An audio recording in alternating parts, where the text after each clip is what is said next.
I used to be an employee of a small restaurant in the city, and on quiet nights, when there were fewer customers, I would take up extra shifts delivering food. Most of the time, the deliveries were pretty uneventful, but one rainy night delivery changed everything for me forever. I remember that night clearly. It was pouring rain, with thunder and lightning filling the sky. I received an order to deliver food to a remote area near some old railroad tracks. It didn't seem too strange, as I sometimes had to deliver to secluded locations. However, what caught my attention was the name of the customer. It was just a single word, Dan. No specific address, no contact number, just a brief instruction. Delivered to the 4th train car at the abandoned warehouse. Even though it seemed odd, the tips for these hard-to-find locations were usually generous, so I decided to go. I drove through flooded streets, making my way to a long-abandoned industrial area, overrun with weeds and wild bushes. As I arrived, the rusty old train tracks stretched out in front of me, leading to a train that sat there, covered in rust and surrounded by overgrown grass. The train cars loomed in the rain like ghostly figures. An eerie chill ran down my spine as I approached. I pulled my car over, turned off the engine, and grabbed the food bag. I took out my phone to try and call for confirmation, but there was no signal. With no other choice, I stepped out, trying to locate the 4th train car. As instructed, each step I took splashed water up around my shoes, echoing loudly in the silent, rain-soaked night. I counted each train car as I moved forward. 1, 2, 3, until I finally stopped in front of the 4th car, my heart racing. The heavy iron door was slightly ajar, and inside, it was pitch dark. I looked around but saw no one. "Hello, is anyone here?" I called out. No one responded. I took a deep breath, trying to calm myself. Maybe the customer had gone inside to get out of the rain, I thought, and stepped inside the train car. The interior of the train car was completely empty, except for an old wooden table in the middle and a single chair. On the table was a dimly lit flashlight and a small piece of paper. My wet shoes squeaked as I cautiously approached the table. The paper was scribbled with a shaky hand. "Thank you for coming. Leave the food here and don't turn around. Exit the same way you came." A sense of unease filled my chest. Who would play such a creepy joke? I turned around, planning to leave, but a sound stopped me dead in my tracks. The sound of footsteps, faint and slow, coming from a dark corner of the train car. I spun around and squinted into the darkness, my heart pounding wildly. A figure stood there, half hidden in the shadows. I couldn't make out the face, only that it was a person, standing still like a statue, staring directly at me. The air became thick and suffocating, and every hair on my body stood on end. Are you Dan?" I stammered, my voice trembling. The figure didn't respond, just remained motionless. Suddenly, I noticed something in his hand. A long object, something like a metal rod. "What do you want?" I took a step back, trying to maintain distance. But he moved suddenly, charging toward me with terrifying speed. I threw the bag of food on the ground and bolted out of the train car. His footsteps pounded behind me, the sound of metal scraping against the train floor, screeching loudly. I jumped off the train car and sprinted down the tracks, toward my car. He kept chasing, screaming angrily through the rain. "Stop. Do you think you can escape?" At that moment, I could only run, not daring to look back. Suddenly, a loud bang echoed. A gunshot. A bullet whizzed past my ear, embedding itself into the train car ahead. I didn't think, didn't feel, just ran. I jumped into my car, slammed the door shut, and floored the gas pedal. The tires skidded on the wet road before speeding off into the darkness. This story would have ended there if I hadn't gone back a month later. This time with a friend named Arthur, who worked as a security guard. I needed to know who that person was and why he acted so violently. We returned during daylight, armed with a metal baton for protection. When we arrived, I was shocked to see that the train was still there. But what was strange was that all the train cars I had seen before were now covered with filthy white tarps, as if someone was trying to hide something inside. We approached the fourth car, the one I had been chased out of that night. The door was still open, and Arthur and I stepped inside, batons ready. The interior was the same, except for one new addition: a large wooden box placed right in the middle of the car, next to some loose chains. I bent down to open the lid and nearly vomited at what I saw inside. A doll with its face torn apart, its body wrapped in barbed wire and metal cables. Just then, we heard footsteps outside. I stood up quickly, eyes locked on the door. A figure was standing there, this time in broad daylight, clear and terrifying. He wore a hat that covered his face, holding a gun in his hand. Back again, he hissed. Without thinking, Arthur and I bolted out the other side of the train car and ran. We didn't stop until we were sure we were far enough away. Since that day, I've never returned to those tracks, and every time I think about that wooden box and the tortured doll inside, I shudder, wondering if I had narrowly escaped something far worse than I could ever imagine. I'm a person who likes to explore. I like to explore strange and sometimes weird things. I used to have a rather rebellious youth and liked doing risky things that now, looking back, seem incredibly dangerous. One of those risky experiences was my passion for climbing and exploring abandoned places, especially old trains where no one dared to go at night. It was the place where I felt free and could release all the tension in my life. One summer night, after years of abandoning this habit, I decided to revisit an old train station that I once explored with friends. The station is located deep in a deserted forest, near an abandoned industrial area. From what I remembered, the station housed an old train that had been out of service for decades, with rusted carriages and broken windows, creating an eerie and haunting scene.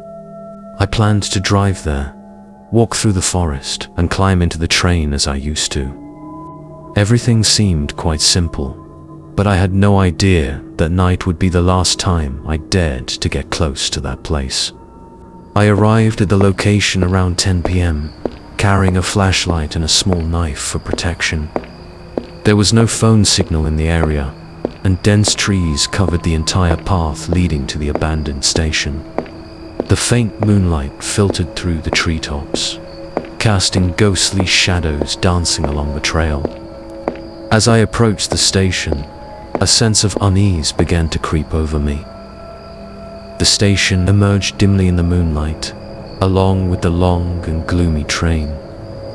Its metal frames rusted and its windows shattered. I stood at the entrance of the station, looking up, trying to calm myself. "It's just your imagination. There's nothing here," I told myself. But my footsteps were still slow and cautious. I climbed over a locked iron gate and made my way to the first carriage. The heavy iron door creaked loudly as I pushed it open. The smell of mold and rust hit my nose, and the cold air sent a chill down my spine.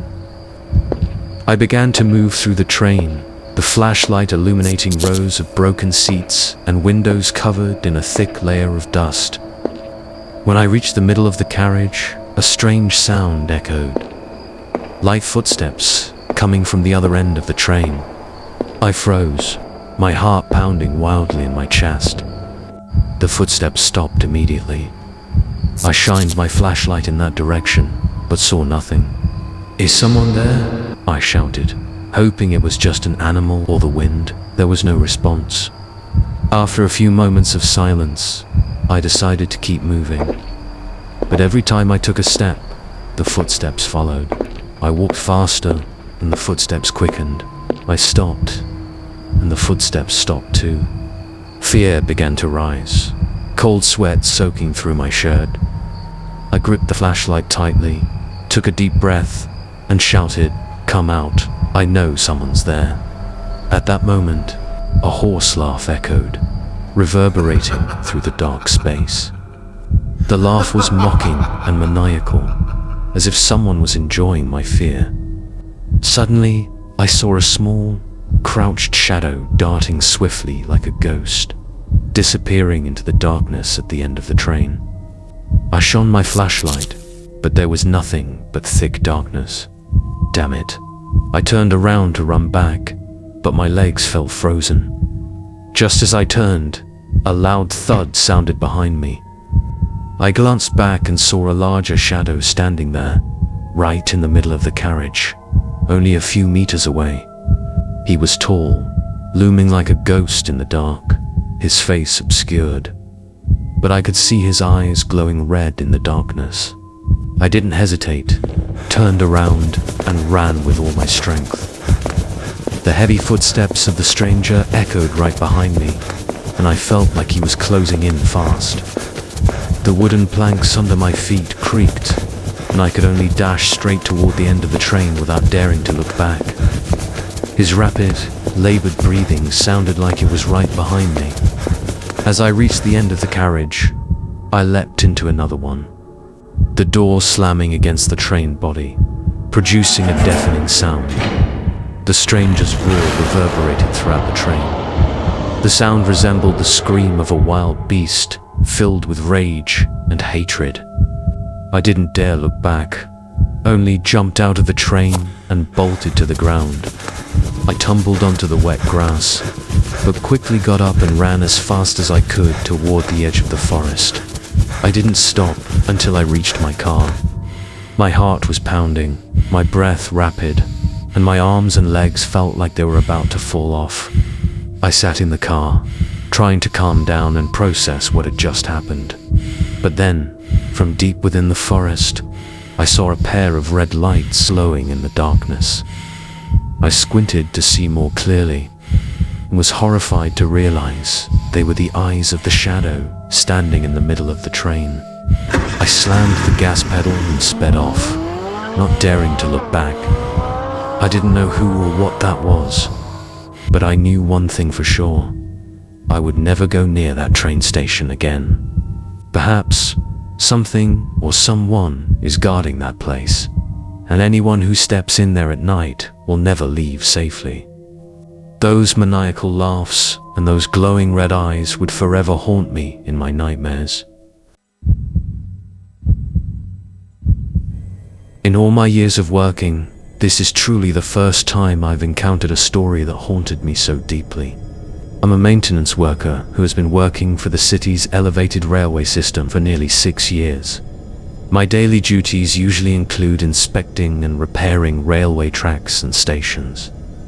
Although I have worked in this environment for a long time, I have always felt a peculiar chill whenever I work alone at night. But what haunts me the most is an experience I had one summer night last year when I was assigned to perform maintenance on an abandoned elevated railway that had been out of use for a long time. This elevated railway was once an essential part of the city's transportation network, but it was shut down more than a decade ago. Most of the stations along the route were abandoned, with weeds growing all over the tracks, and the old streetlights were mostly broken. Only a few remained, flickering weakly in the night. I was sent to check and repair some electrical equipment along this line, a task that I thought would take just a few hours. That night, I arrived at the abandoned station in the middle of the route, the highest point on the old railway. The surrounding stations were shrouded in darkness, and only the cold wind whistled through the empty platforms. I began my work, inspecting each electrical pole and replacing the rusty control panels. The station was completely silent, not a soul in sight, with only the sound of my footsteps echoing on the metal floors of the deserted station. I sighed, trying to finish my task as quickly as possible. so I could leave this place. Everything was normal until I heard a loud screech coming from afar. It was the sound of metal scraping against metal, almost like someone was dragging a heavy object along the tracks. I stood still, straining my ears to listen, but the sound abruptly stopped, leaving behind a heavy silence. I told myself it was probably just the wind shaking the rails, but a sense of unease still crept into my heart. About 10 minutes later, as I was climbing up a pole to inspect the wiring, I heard that sound again. This time, it was clearer, louder, and it sounded like something or someone was clawing at the metal, as if trying to break the rails. I swallowed hard, staring at the dark corner of the station from where the sound seemed to come. I turned on my flashlight and shone it in that direction, but saw nothing except rusty metal sheets and the outline of abandoned carriages. Still, the eerie feeling didn't leave me. I quickly climbed down, determined to finish my work and get out of there as soon as possible. Just as I was about to complete the inspection, a faint cry echoed from the end of the railway. I froze. It was the cry of a child. There was no mistaking it. A child crying at this hour, in a place like this. My heart pounded. Maybe I was hearing things. But then the cry rang out again, this time clearer, as if the child was right next to me. I tightened my grip on my flashlight and cautiously moved toward the source of the sound. "Are you okay?" I shouted, hoping someone would answer. There was no reply. I slowly walked through the abandoned train carriages, my eyes fixed on the darkness ahead.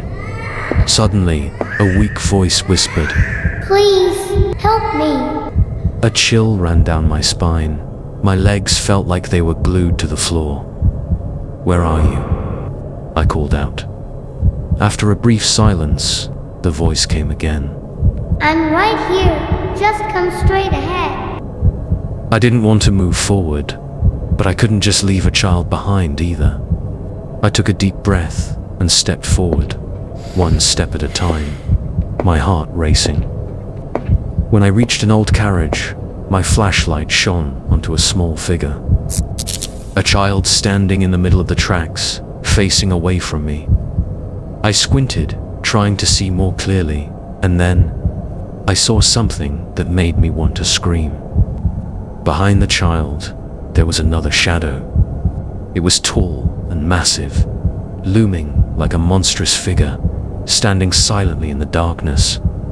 It didn't move, but its eyes blood red and glowing reflected the beam of my flashlight, staring right at me.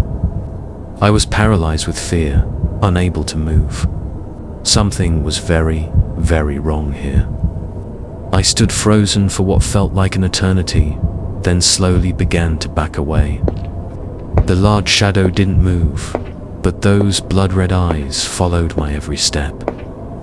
I turned and ran, my legs stumbling over the metal tracks, but I forced myself not to look back. My ragged breaths blended with the eerie wind whistling through the high railway. Just as I reached the entrance of the station, a scream rang out from behind me. "Where are you going? Help me." It was the child's voice. I didn't stop, didn't turn around, just ran straight for the exit. Only when I was out of the station and standing on the main road did I dare look back. The entire station was shrouded in darkness. There was no sign of the child, no red eyes glaring back at me. The police arrived shortly after. I recounted the entire incident, but they seemed skeptical. However, when they conducted a full investigation of the railway, they found something that made everyone shudder. A small child's hat lying alone on the tracks, right where I saw the shadow. The hat was stained with dried blood. The police believed that a terrible crime had occurred there, but they couldn't find any more clues. They concluded that there was someone or something lurking somewhere on that abandoned railway. I don't know who or what that figure was, or what the child really was. But if you ever hear a cry in the night from an abandoned elevated railway, never go looking. Some things are better left alone, for no one knows what's lurking in the darkness. And if you ever see those blood-red eyes, run and never look back. Even now, whenever I recall that night, my mind seems to whirl in an endless spiral of terror. Every detail, even the smallest one from that night, appears vividly before my eyes. I used to be a journalist, specializing in mysterious stories and supernatural phenomena. Over the years, I've ventured to many abandoned places, listening to tales of haunted houses, cursed roads, and eerie spirits. But nothing could have prepared me for what I faced one stormy night, when I decided to investigate a famous abandoned train known as the Midnight Ghost Train.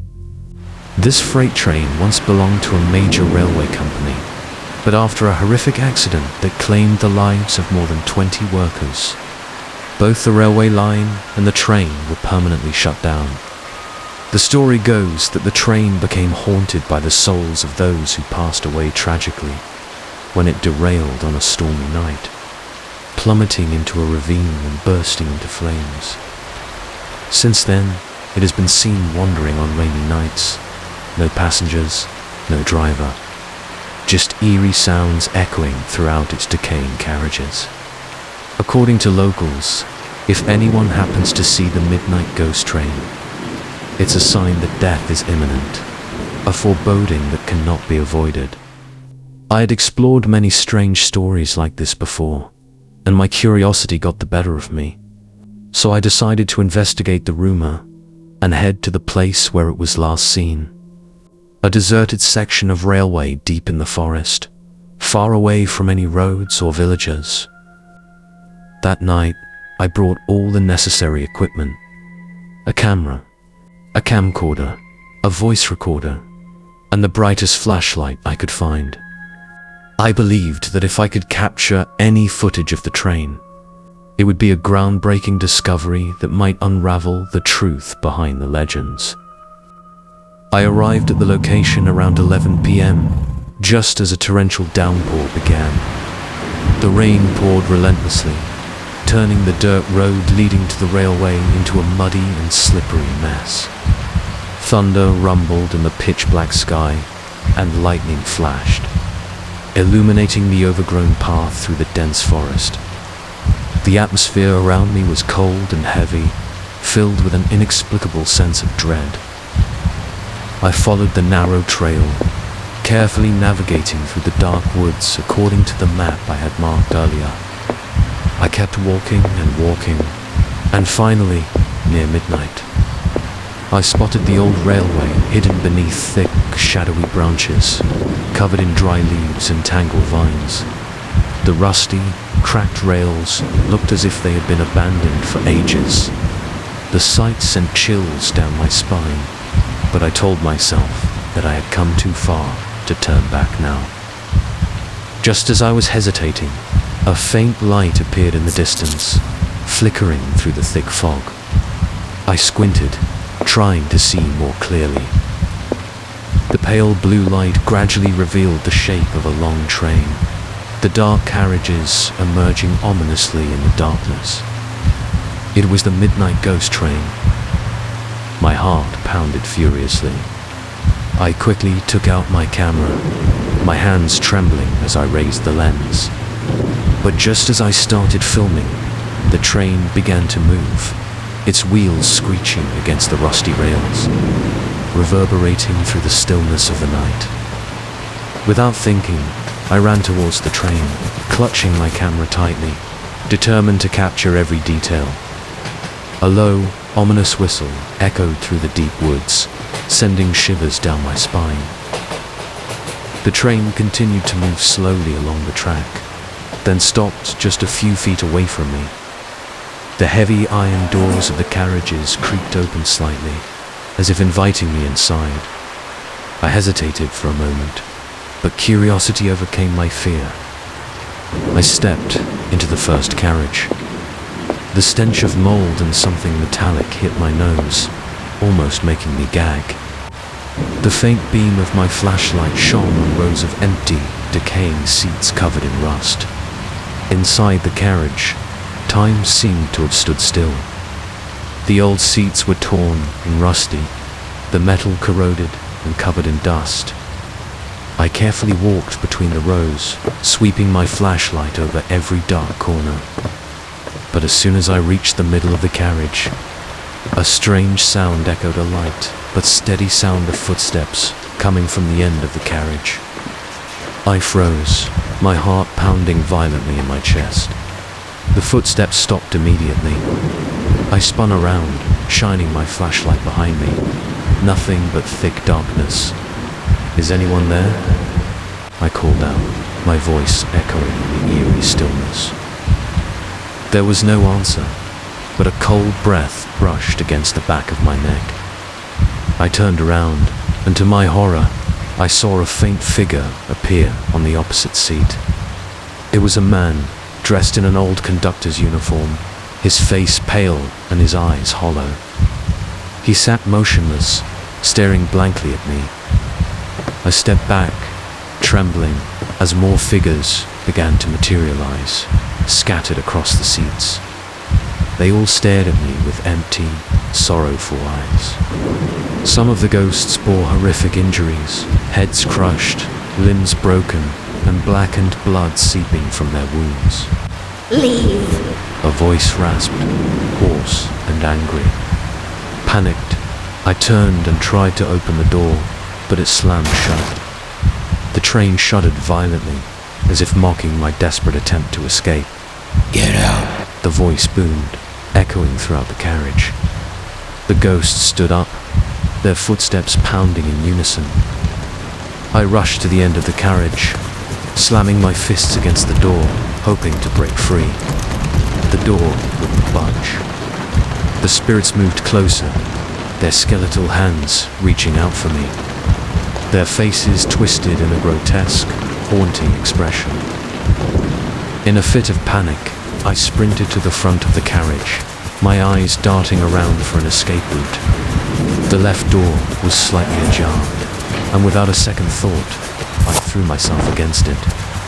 I tumbled onto the cold, hard ground, my head colliding painfully with a sharp piece of metal, but fear drove away the pain. I staggered to my feet, my legs trembling, and started running along the tracks. Behind me, I heard the screeching of wheels as the train began to move, slowly but surely chasing after me. I ran frantically through the bushes, weaving through the tall grass, feeling the eerie blue light of the train's headlights shining on my back. I glanced back. Ghostly figures stood along the carriages, their hollow eyes fixed on me, and then they began to shriek. I didn't stop. I sprinted towards the tree line, slipping and stumbling on the wet ground. The sound of grinding wheels and the haunting cries of the ghosts seemed to be right behind me. I kept running, my vision blurred, my heart racing. I didn't care where the road led anymore. The rain continued to pour down, making each step heavier and slower. Behind me, I could still hear the relentless footsteps echoing through the woods. Finally, I reached my car. Without thinking, I jumped inside, started the engine, and sped away from that cursed place as fast as I could. I will never forget the sight of those hollow eyes, nor the eerie whistle that echoed through the storm. The midnight ghost train is still out there, wandering along abandoned tracks. And if you ever see it, turn around and run. Never look into those empty eyes. And never, ever board that train. Because if you do, you might never return. Perhaps this will be an experience I never want to talk about again. Due to the nature of my work, I've almost gotten used to taking the last subway home late at night. This city never sleeps, but the subway stations at night are a completely different story.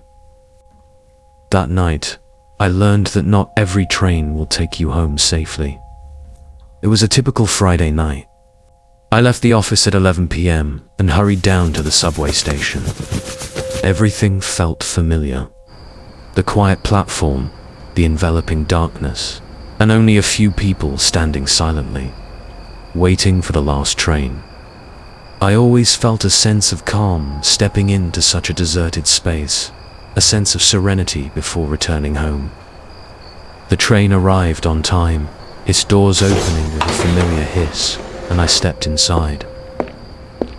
I chose a seat near the window as usual, put on my favorite music, leaned my head against the backrest, and gently closed my eyes, letting myself relax. The train started to move, and everything seemed as ordinary as it always did during the final ride of the day. I leaned back in my seat, enjoying my music, and closed my eyes for a few moments of rest after a long, tiring day. But I didn't realize that this familiarity was only the beginning of a strange journey. About 15 minutes passed, and I woke up, glancing at the display board to check the next station. Suddenly, I realized that something was off. The digital screen above the door wasn't displaying the usual information. There was no next stop, X, or any station name at all. Instead, the entire screen was just a blank, dark space with a strange, blinking light. I checked my watch. It was 12:15 a.m. and realized that the train should have already stopped at my destination a few minutes ago. A sense of unease started to creep in. The train continued gliding through the thick darkness, showing no sign of stopping. The view outside completely disappeared. Only an empty void of darkness flashed past the window. I stood up, looked around. All the passengers who had been on the train with me seemed to have gotten off at the previous stations. Now, I was the only one left on the train. I didn't think too much of it at first, assuming they had simply reached their stops. Then, suddenly, the train began to slow down and gradually came to a full stop. I let out a sigh of relief, thinking I had finally reached my station. But when the doors opened, I froze. Outside was an empty, damp platform. The dim lights illuminated a vast space with old, peeling brick walls. There were no signs, no station names, no directional boards. Just a desolate, decayed place, as if it had been abandoned for a long time. The musty smell hit my nose, making me shiver. An odd feeling crept into every thought. Where is this? I muttered, trying to peer further outside, but everything was swallowed by the darkness.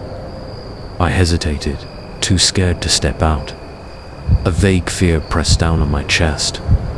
The train doors remained open, as if inviting me to step out, but I didn't dare. There was something about this place that felt very wrong. The train began to move again. Outside the window, there was still only an all-consuming blackness. At that moment, I couldn't remain calm any longer. My heart pounded fiercely. My instincts told me I shouldn't stay here a second longer. I decided to run to the end of the carriage to try pressing the emergency button, but when I pressed it, all I got was static. No response. No one answered. I returned to my seat, my fear overtaking my mind. The train picked up speed again, plunging straight into the pitch-black void of the tunnel. No more stations appeared, no more stops. I stared at the display screen. It was still just a dark, empty space. I tried using my phone, but there was no signal. Nothing. I pounded on the glass door, shouting for help, but only the echo of my own voice reverberated through the empty carriage. Nothing changed. The train kept speeding along in the endless darkness, as if I had been sucked into a journey with no destination. I collapsed into my seat, trembling. I had no idea how long it had passed. I was utterly exhausted. Everything seemed to lose meaning. All I wanted was to get out of here, to escape from this train immediately, but every exit was blocked. Sometime later, the train slowed down and came to a halt once more. "Final stop. Please exit the train," the electronic voice announced. I was stunned. Final stop. I was still the only one on the train. The doors opened again, and I saw the faint light of yet another desolate platform. No signs, no names. The place looked as though it had been abandoned long ago. With no other option, I stepped off the train and ran as fast as I could toward the exit. I sprinted up the stairs, my heart racing. When I finally burst through the station doors and stepped into the streetlight, I collapsed to the ground, gasping for breath. I pulled out my phone. It was past 2 a.m. I had really escaped from that strange train. Since that terrifying night, I haven't dared take the subway again.